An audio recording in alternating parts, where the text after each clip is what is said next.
Halo, ketemu lagi di kuliah daring retribusi dan pajak daerah bersama saya, Nilam Kemala. Pada kesempatan kali ini, kita akan membahas tentang pajak reklame, pajak penerangan jalan, pajak mineral bukan logam dan batuan, serta pajak parkir. Subpokok bahasan pada pertemuan ini tentu saja, pertama pajak reklame, kedua pajak penerangan jalan, ketiga pajak mineral bukan logam dan batuan, dan keempat pajak parkir. Pertama kita bahas dulu tentang pajak reklame. Pajak reklame adalah pajak atas penyelenggaraan reklame. Reklame adalah benda, alat, perbuatan, atau media yang bentuk dan corak ragamnya dirancang untuk tujuan komersial, memperkenalkan, menganjurkan, mempromosikan, atau untuk menarik perhatian umum terhadap barang, jasa, orang, atau badan yang dapat dilihat, dibaca, didengar, dirasakan, dan atau dinikmati oleh umum. Berdasarkan pengertian reklame, maka yang menjadi objek pajak reklame adalah reklame papan atau billboard, reklame videotron, megatron atau LED, reklame kain, reklame melekat dan stiker, reklame selebaran, reklame berjalan, reklame kendaraan, reklame udara, reklame apung, reklame suara, reklame film atau slide, dan reklame peragaan. Nah, yang bukan merupakan objek pajak reklame antara lain, pertama, penyelenggaraan reklame melalui internet, televisi, radio, koran, majalah, dan sejenisnya. Kedua, label atau merek produk yang melekat pada barang yang diperdagangkan yang berfungsi untuk membedakan dari produk sejenis lainnya. Ketiga, nama pengenal usaha atau profesi yang dipasang melekat pada bangunan tempat usaha atau profesi diselenggarakan sesuai dengan ketentuan yang mengatur nama pengenal usaha atau profesi tersebut. Keempat, reklame yang diselenggarakan oleh pemerintah atau pemerintah daerah. Dan yang terakhir, penyelenggaraan reklame lainnya yang ditetapkan dengan perda, misalnya reklame untuk kegiatan sosial. Subjek pajak reklame adalah orang pribadi atau badan yang menyelenggarakan reklame, sedangkan yang menjadi wajib pajak reklame adalah orang pribadi atau badan yang menyelenggarakan reklame. Dasar pengenaan pajak reklame adalah nilai sewa reklame atau NSR. Kalau misalnya reklame diselenggarakan oleh pihak ketiga, NSR ditetapkan berdasarkan nilai kontrak reklame. Kalau diselenggarakan sendiri, NSR dihitung dengan memperhatikan faktor jenis, bahan yang digunakan, lokasi penempatan, waktu, jangka waktu penyelenggaraan, jumlah dan ukuran media reklame. Tarif pajak reklame ditetapkan paling tinggi 25%. Tarifnya tentu saja ditetapkan dengan peraturan daerah. Tujuannya untuk memberikan keleluasaan kepada pemerintah kabupaten atau kota untuk menetapkan tarif pajak yang dipandang sesuai dengan kondisi masing-masing daerah, kabupaten, atau kota. Maka, pajak terutangnya dapat dihitung dengan cara mengalihkan tarif pajak dan dasar pengenaan pajak. Saat terutang pajak reklame adalah jangka waktu tertentu yang lamanya sama dengan jangka waktu penyelenggaraan reklame.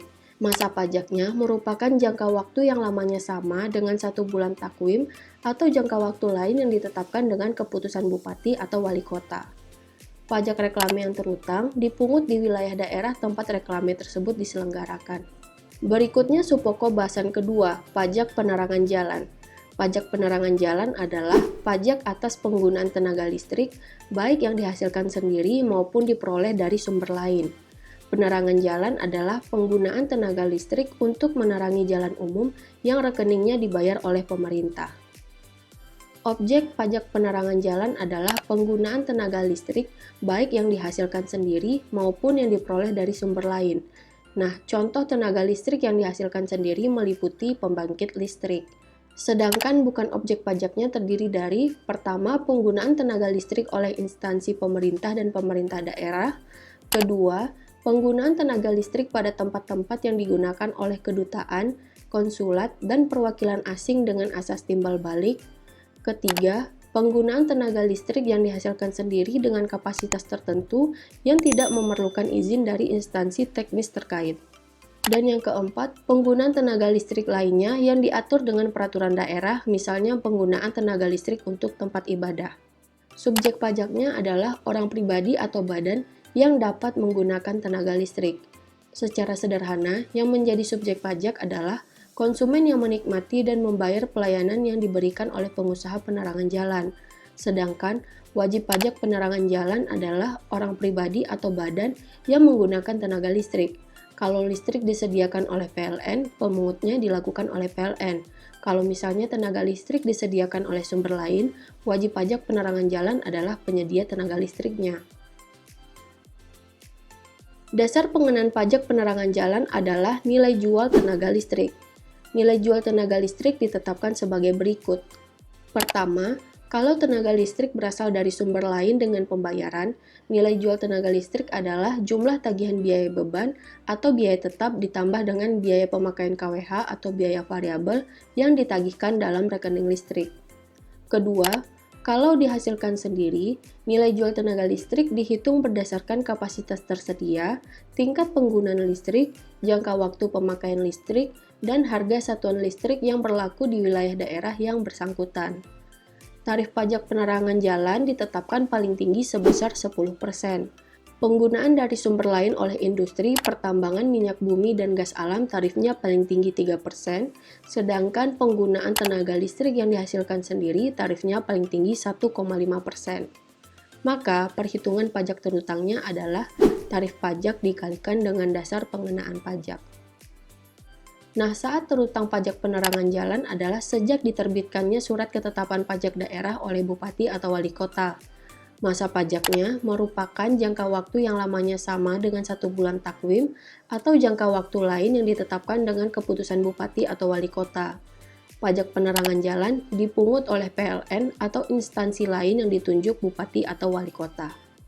Berikutnya, pajak mineral bukan logam dan batuan. Pajak mineral bukan logam dan batuan adalah pajak atas kegiatan pengambilan mineral bukan logam dan batuan, baik dari sumber alam di dalam dan atau permukaan bumi untuk dimanfaatkan.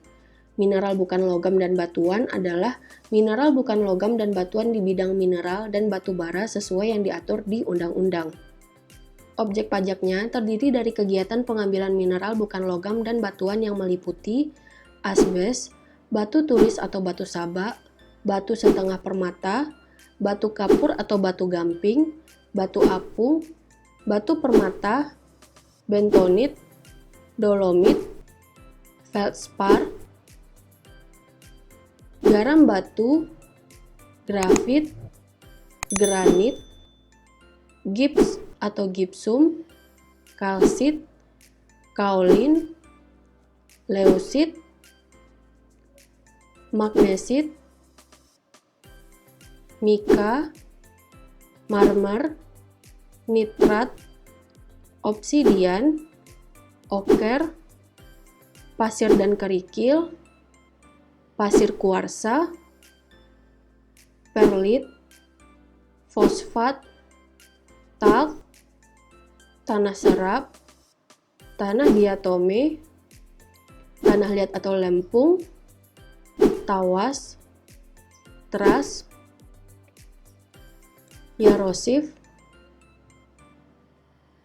zeolit, basal, trakit, dan mineral bukan logam dan batuan lainnya sesuai dengan ketentuan peraturan perundang-undangan.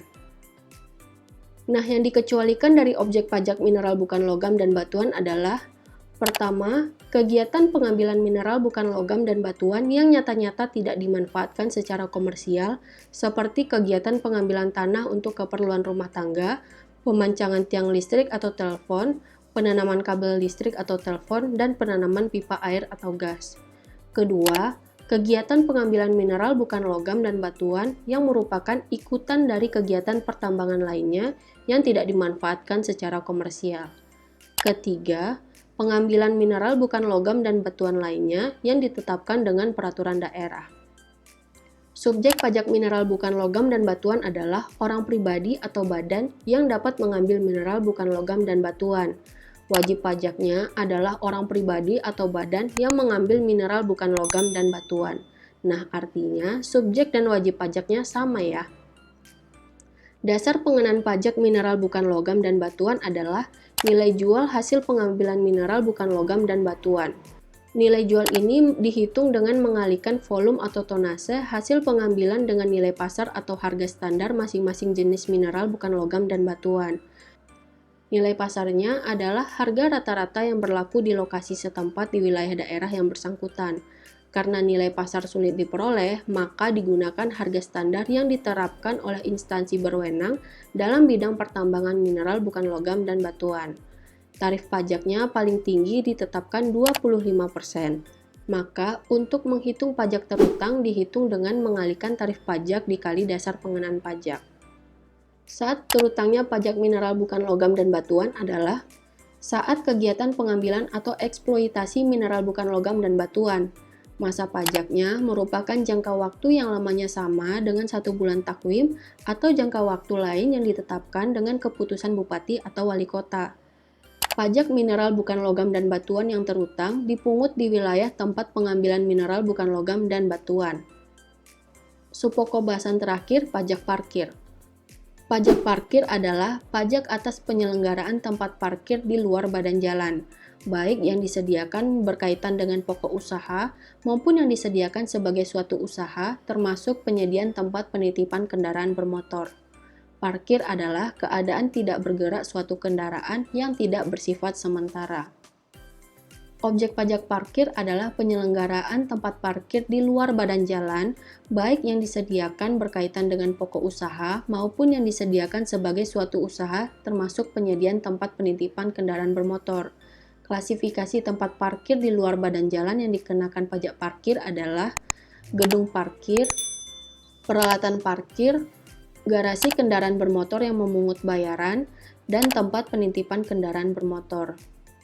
Bukan objek pajaknya adalah: pertama, penyelenggaraan tempat parkir oleh pemerintah dan pemerintah daerah; kedua, penyelenggaraan tempat parkir oleh perkantoran yang hanya digunakan untuk karyawannya sendiri; ketiga, penyelenggaraan tempat parkir oleh kedutaan, konsulat, dan perwakilan negara asing dengan asas timbal balik; keempat, penyelenggaraan tempat parkir lainnya yang diatur dengan peraturan daerah, misalnya penyelenggaraan tempat parkir di tempat peribadatan dan sekolah, serta tempat-tempat lainnya yang diatur oleh bupati atau wali kota. Subjek pajak parkir adalah orang pribadi atau badan yang dapat melakukan parkir kendaraan bermotor.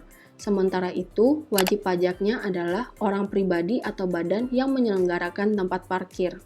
Dasar pengenaan pajaknya adalah jumlah pembayaran atau yang seharusnya dibayar kepada penyelenggara tempat parkir. Jumlah yang seharusnya dibayar termasuk potongan harga parkir dan parkir cuma-cuma yang diberikan kepada penerima jasa parkir. Tarif pajak parkir ditetapkan paling tinggi 30%, sehingga pajak terutangnya adalah tarif pajak dikali dasar pengenaan pajak. Saat terutangnya pajak parkir adalah saat pelayanan dan atau pembayaran di tempat parkir. Masa pajaknya merupakan jangka waktu yang lamanya sama dengan 1 bulan takwim atau jangka waktu lain yang ditetapkan dengan keputusan bupati atau wali kota. Pajak parkir terutang dipungut di wilayah daerah tempat parkir berlokasi. Oke, sekian dulu pembahasan kita kali ini. Sampai jumpa minggu depan. Bye!